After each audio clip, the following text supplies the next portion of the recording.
توبہ کا خیال خوش بختی کی علامت ہے، کیونکہ جو اپنے گناہ کو گناہ نہ سمجھے وہ بدقسمت ہے۔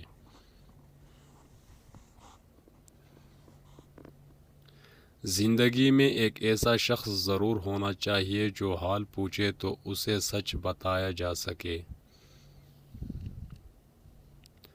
رشتہ انسانوں سے بنایا جاتا ہے، رشتے کی آڑ میں سانپ سے پالا پڑ جائے تو رشتہ ختم کر دے۔ یہ مت سوچے تعلق کتنا پرانا اور کتنا زیادہ تھا۔ امیر کی سخاوت اللہ کی راہ میں رزق تقسیم کرنے میں ہے، اور غریب کی سخاوت رازق کی تقسیم کو تسلیم کرنے میں ہے۔ وہ غریب سخی ہے جو دوسروں کے مال کو دیکھتا اور اس کی تمنا چھوڑ دے۔ کبھی کسی کو دکھ مت دو، کیونکہ معافی مانگ لینے پر بھی دل میں درد باقی رہتا ہے، جس طرح دیوار میں سے کیل نکالنے پر سوراخ باقی رہتا ہے۔ مجھے ان لوگوں کی پرواہ نہیں جو میرے دشمن ہیں، محتاط ان لوگوں سے رہتا ہوں جو میرے ساتھ ہوتے ہوئے ذہن میں بغض اور نفرت رکھتے ہیں۔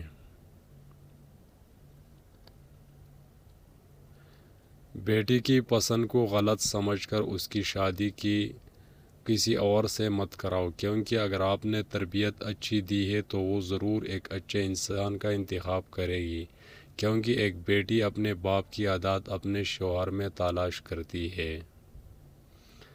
مسلمانوں میں زوال کے جو سبب ہے تو اس کا ایک سبب یہ بھی ہے کہ مسلمانوں نے عبادات گاہوں کا تو بڑا خیال کیا مگر انسان کا خیال چھوڑ دیا۔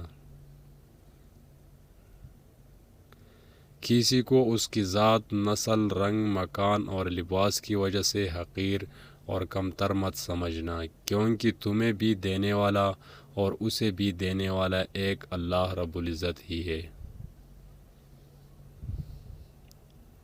حضرت علی رضی اللہ تعالیٰ عنہ نے فرمایا، میں جنت کے شوق میں عبادت نہیں کرتا، یہ تجارت ہے، اور نہ ہی جہنم کی خوف کرتا ہوں، کیونکہ یہ غلامی ہے۔ میں صرف اور صرف اس لیے عبادت کرتا ہوں کہ میرا رب عبادت کے لائق ہے۔ زبان سے معاف کرنے میں وقت نہیں لگتا، مگر دل سے معاف کرنے میں عمریں بیت جاتی ہے۔ ذرا سوچ سمجھ کے زبان کا استعمال کیا کرے، دل کی عدالت سے ہر کوئی اتنی جلدی باعزت بری نہیں ہوتا۔ شیخ سعدی رحمۃ اللہ علیہ فرماتے ہیں، تم اپنے ہزار غلطیوں کے باوجود اپنے آپ سے محبت کرتے ہو، لیکن دوسروں کی ایک غلطی کی وجہ سے ان سے نفرت کیوں کرنے لگ جاتے ہو؟ یا تو خود غلطیاں کرنا چھوڑ دو یا دوسروں کو معاف کرنا سیکھو۔ انسان پریشان ہوتا ہے تو راستہ بدل لیتا ہے، منزل بدل لیتا ہے، ارادہ بدل لیتا ہے، لباس بدل لیتا ہے، حتیٰ کہ گھر بدل لیتا ہے، لیکن افسوس خود کو نہیں بدلتا۔ ہمت مت ہارو، کیونکہ پہاڑ سے نکلنے والی نہروں نے آج تک راستے میں کسی سے نہیں پوچھا سمندر کتنا دور ہے۔ یہ دنیا کی حقیقت ہے، جسے ہم بہت زیادہ پیار کرتے ہیں وہی شخص ہماری آنکھوں میں آنسو لاتا ہے۔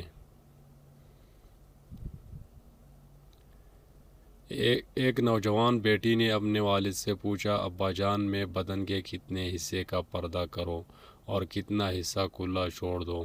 والد نے جواب دیا، بیٹی بدن کے جتنے حصہ پر جہنم کی آگ برداشت کر سکتی ہو اتنا حصہ کھلا چھوڑ دو۔ ہمیشہ خوش رہا کرے، کیونکہ یہ بہترین انتقام ہے ان لوگوں سے جو آپ کو اداس دیکھنا چاہتے ہیں۔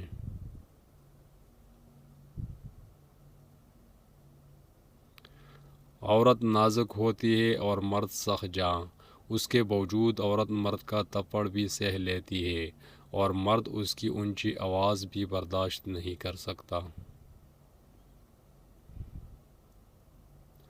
لوگوں کے بدلے ہوئے مزاج ہی تو ہمیں انسان بناتے ہیں، ورنہ تو ہم سمجھ ہی نہیں پائے کہ زندگی کتنی مشکل ہے۔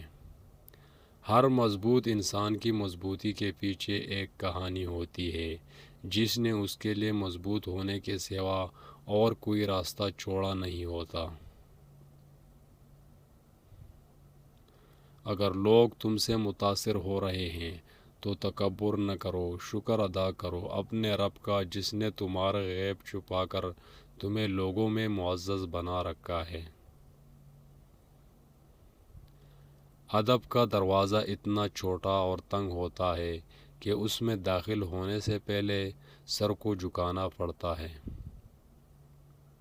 سب سے خوبصورت اور نیک باتیں کرنے میں پہلے نمبر پر علماء حق ہے اور دوسرے نمبر پر آج بھی اس شخص کا قبضہ ہے جس نے آپ کو دھوکہ دیا تھا یا مستقبل میں آپ کو دھوکہ دے گا۔